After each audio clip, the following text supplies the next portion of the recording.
हरिओम। ओम नमो नारायण। प्रिय साधकों, जैसा कि मैंने अपने पिछले सत्र में आप लोगों से अवगत कराया था कि अगले सत्र में मैं आप लोगों को प्राणायाम से जोड़ करके कैसे पंचकोश और ये 7 चक्र हैं कैसे जुड़े हुए हैं, क्योंकि जब तक हम इसे नहीं समझेंगे तब तक हम ध्यान की यात्रा पे आगे नहीं पहुंचेंगे। मैंने अपने पिछले सत्र में 5 कोशों के बारे में बताया था। 5 कोश क्या क्या है? अन्नमय कोश, प्राणमय कोश, मनोमय कोश, विज्ञानमय कोश और आनंदमय कोश। ये 5 स्तर हैं, 5 लेयर हैं। और इन सब के हर पांचों स्तर पे जब तक हम अपने को स्थिर नहीं करेंगे तब तक हम आगे की यात्रा पे नहीं पहुंच सकते हैं। उसी प्रकार से 7 चक्र हैं। 7 चक्र क्या क्या है? मूलाधार चक्र, स्वाधिष्ठान चक्र, मणिपुर चक्र, अनाहत चक्र, विशुद्धि चक्र, आज्ञा चक्र और सहस्रार चक्र। ये 7 चक्र हैं। इसके साथ मैंने 3 नाड़ियों की बात की थी, ईड़ा, पिंगला और सुषुम्ना। ईड़ा नाड़ी हमारे बाएं सुर को बताती है, पिंगला हमारी जो दाहिने सुर को बताती है, और सुषुम्ना जो दोनों सुर के मध्य। और दोनों को जब दोनों सुर चलने लगते हैं तो सुषुम्ना नाड़ी जो हमारी रीढ़ की हड्डी में होती है वो हमारी जागृत होती है। तो वो सब पूरे सिस्टम को, पूरे शरीर को अंदर से बाहर से स्थिर कर देती है। तो प्रिय साधकों, आज मैं प्राणायाम पे आने से पूर्व मैंने आप लोगों को बताया था कि प्राणायाम हमारा अष्टांग योग का चौथा क्रम है। उससे पहले यम, नियम और आसन है। यम नियम का पालन मैं जैसा कहता हूँ करते रहिए तो आपका ये जो 7 चक्र और 5 कोश है ये स्थिर होते जाएंगे। क्या है कि अभ्यास करने से यम नियम में क्या है? 5 यम है, 5 नियम। 5 यम क्या है? अहिंसा, सत्य, अस्तेय, ब्रह्मचर्य, अपरिग्रह के बारे में विस्तार से बताया है। पुराना यूट्यूब देखिए। इसी प्रकार से नियम क्या है? 5 नियम। 5 नियम है शौच, संतोष, तप, स्वाध्याय और ईश्वर प्रणिधान। इनको वहां से समझ करके आप जब आज के इस चर्चा को संज्ञान में लाएंगे तो आपको बहुत सी चीजें स्पष्ट होंगी। ये जब हमारे यम, नियम, आसन पे जब हम आते हैं, यम नियम का पालन करते हो तो आसन भी हमारे सही से और एक स्थिर स्थिति में लगना प्रारंभ हो जाते हैं। जैसे ही वो लगना प्रारंभ हो जाते हैं स्थिर स्थिति में, तो आप अपने को एक ज्यादा चेतन अवस्था में पाते हैं।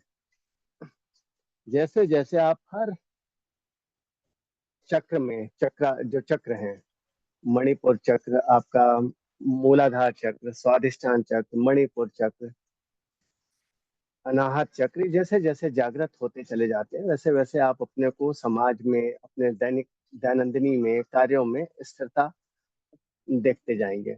उसके बिना स्थिरता संभव ही नहीं है। इसी प्रकार पंचकोश में जब हम अन्नमय कोश और प्राणमय कोश तक स्थिर रहते हैं तो स्थिरता उतनी नहीं होती है। लेकिन यदि हम अन्नमय कोश में स्थिरता ले आए, हमारा एक स्तर पूर्ण हो जाता है। फिर प्राणमय कोश, फिर मनोमय कोश, ये सब विस्तार से बताया हुआ मैंने, इसको सुने। और ये जो कोश हैं, यदि हम चक्रों से देखें, अन्नमय कोश इधर मूलाधार चक्र और स्वाधिष्ठान चक्र दोनों को छूता है पूरी तरीके से। मूलाधार चक्र को, स्वाधिष्ठान चक्र को कुछ कुछ, अधिकांश। फिर आता है इधर प्राणमय कोश। प्राणमय कोश आपके चक्र में अगर आए, स्वाधिष्ठान चक्र, मणिपुर चक्र और अनाहत चक्र के थोड़ा नीचे तक छूता है। इसके पश्चात जब हम कोश में आते हैं, कोश में फिर आता है आपका अन्नमय कोश, प्राणमय कोश, मनोमय कोश। मनोमय कोश इधर आता है उधर मणिपुर चक्र के बाद जब अनाहत चक्र, मनोमय कोश, अनाहत चक्र और विशुद्धि चक्र, तो जब इन दोनों के बीच में है तो यहाँ पे आता है मनोमय कोश। और ये जो है विज्ञानमय कोश भी यहाँ पे थोड़ा थोड़ा इन लोगों को छूता है। अब इसके चक्र के ऊपर जाते हैं आज्ञा चक्र, विशुद्धि चक्र, आज्ञा चक्र। यहाँ पे आता है विज्ञानमय कोश। और फिर जब ऊपर आते हैं सहस्रार चक्र तो यहाँ आनंदमय कोश। तो इस तरीके से ये आपस में जुड़े हुए हैं। और जैसा कि मैंने पहले बताया था, ये प्राणायाम से किस तरीके से जुड़ा हुआ है। जब हम प्राणायाम आसन की बात करते हैं, आसन एक तो आसन है हमारे शारीरिक गति देने के लिए, प्रत्येक ऊर्जा को, प्रत्येक कोशिका को एक गति प्रदान करने के लिए, जिससे कि जब हम आगे की स्थिति में आए बैठने में, आसन भी बैठने के 3 प्रकार के हैं मुख्य रूप से। इसमें वज्रासन को मैं अलग रखता हूँ, क्योंकि वज्रासन की महत्व तो अलग है, लेकिन जब हम साधना में रहते हैं तो 3 मुख्य आसन होते हैं। 3 मुख्य आसन है, सुखासन, सिद्धासन और पद्मासन। तो सुखासन, सिद्धासन, पद्मासन जब आप आसन की अन्य प्रक्रियाएं करके आते हैं तो आपके शरीर में जो ऊर्जा, लचीलापन और सारे मांसपेशियां, सारी चीजें सही से काम करनी चाहिए, तो वहां से वो करना प्रारंभ करती है। तो आप शनय शनय धीरे धीरे उसमें बैठने की स्थिति में आते हैं।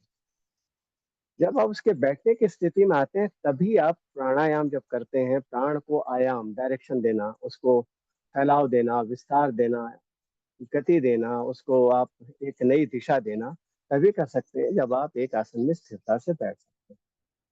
जितना अधिक बैठ सकते हैं उतना एक साधक के लिए अच्छा होता है।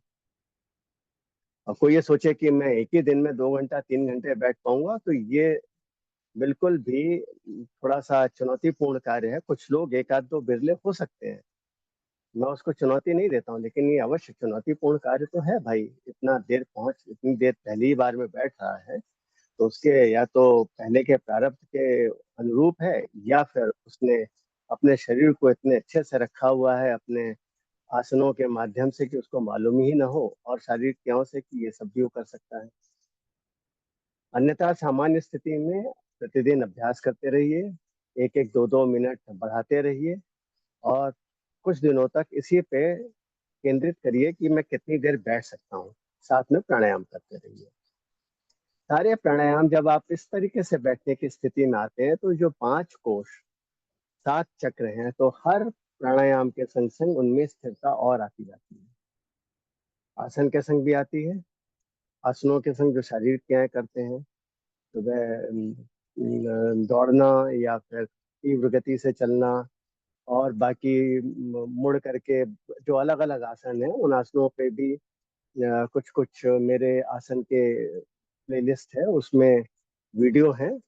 बहुत सारे आसन है जो शरीर में बहुत तरीके की स्थिरता और लचीलापन और विविधता देते हैं, जिससे कि बैठने में स्थिर रूप से आसनस्थ होने में हमें एक मार्ग प्रशस्त करते हैं।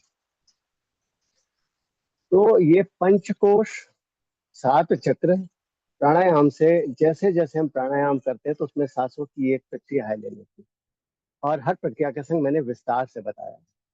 तो आप जब वहां पे देखेंगे सारी चीजों को, प्राणायाम के सारे प्राणायाम मैंने जो एक एक करके अलग अलग सब सभी लिए हैं और बात की है, तो उनको जब आप देखेंगे तो आपको एक सूत्र में ये जुड़े हुए दिखते हैं। जो मैं अपनी दृष्टि से जो मैं समझता हूँ, मैं देखता हूँ, ग्रंथों में हो सकता है इसके अलग हो, इसके हट करके हो, परंतु मैं जब उनको और अंदर जा करके देखता हूँ तो मैं ये पाता हूँ कुछ भी अलग नहीं है।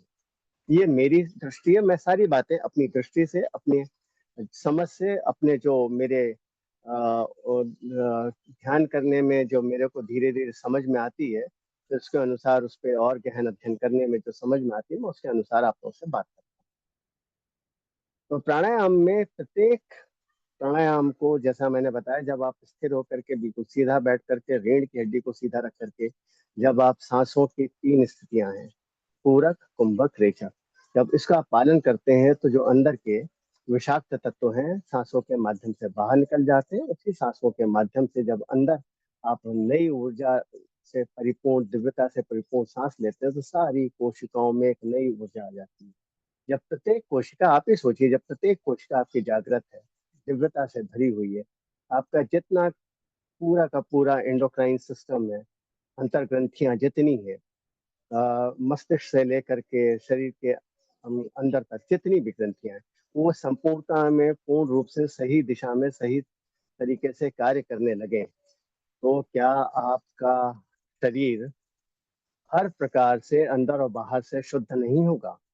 पंचकोश और सात चक्र का उद्देश्य भी यही है, शरीर को अंदर से और बाहर से शुद्ध करना, अंदर की तरफ जोड़ना। सात चक्रों का भी यही है और प्राणायाम का भी यही है। प्राणायाम एक अच्छा माध्यम है जो कि आप पा सकते हैं यम नियम का पालन करके और आसनों पे अपनी पकड़ को स्थिर करके।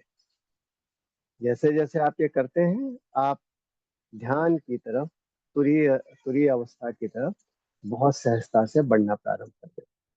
इसको समझिए, इस पे ध्यान दीजिए और इस पे कार्य करिए। और आपका कोई भी प्रश्न है किसी भी चीज को लेकर के, तो YouTube के कमेंट बॉक्स में अवश्य डालिए। डिस्क्रिप्शन के माध्यम से व्हाट्सएप ग्रुप से जुड़िए, वहाँ पे एडमिन को अपनी बातें रखिए, वो अगले सत्र में उठाई जाएगी। तो अभी जो 3 चीजें बताई वो आप लोगों को, मुझे पूर्ण विश्वास है, स्पष्ट हो गई होंगी। 5 कोष, 7 चक्र, प्राणायाम, ये आपस में एक दूसरे से जुड़े हुए हैं। प्राणायाम इनकी मुख्य धुरी मानता हूँ। प्राणायाम के अभ्यास से, एक आसन में स्थिर होने के बाद जब आप प्राणायाम का अभ्यास करते हैं तो आपकी प्रत्येक कोशिका जागृत होती है हर स्तर पे, और धीरे धीरे आपका पूरा का पूरी जो प्रणाली है, तंत्र है, पूरा जागृत हो जाता है। और फिर आप अंदर से बाहर, बाहर से अंदर ऐसे जुड़ जाते हैं कि कोई भेद नहीं रहता। ऐसी स्थिति में आप जो भी कार्य करते हैं, ध्यानस्थ अवस्था जो मैंने बताई है, समाधिस्थ अवस्था में, वो कार्य एकदम सर्वोत्तम रूप में प्रतिपादित होते हैं। उसका कोई फिर पर्याय नहीं है। तो इसको ध्यान रखिए। आज मैंने इन तीनों को आपस में कैसे मैं देखता हूँ, कैसे जोड़ा, वो आप लोग को बताया। और अगले सत्र में फिर आपके कोई प्रश्न होंगे या इन्हीं में से एक एक चीजों को मैं उठा करके लेकर के आऊंगा, आसनों के विषय में लेकर के आऊंगा। और मेरा सत्र आज जूम का सुबह 6:30 बजे से प्रारंभ हुआ था। कल प्रयास रहेगा 6 बजे से, नहीं तो 6:30 बजे से। मेरा लिंक आप लोगों को मिल जाएगा इसमें, आपके यूट्यूब के डिस्क्रिप्शन में भी, व्हाट्सएप के संग ग्रुप के साथ साथ उसमें जो समूह में जुड़ने के लिए। तो आप लोग आए, सीधे सीधे प्राणायाम करें। उस सत्र में मैं सीधे प्राणायाम पे आगे बढ़ूंगा, क्योंकि बहुत सी चीजें बता दी। जो प्रश्न है जिज्ञासा वाले प्रश्न, प्रश्न के लिए नहीं, जिज्ञासा से भरेंगे, उन पे हम चर्चा अवश्य करेंगे सत्र को प्रारंभ करने से पूर्व। सत्र एक बार प्रारंभ होगा तो ध्यान की अवस्था तक सतत चलता रहेगा। तो इन्हीं सब विचारों के संग प्रिय साधकों, आप सभी को ओम नमो नारायण, हरि ओम।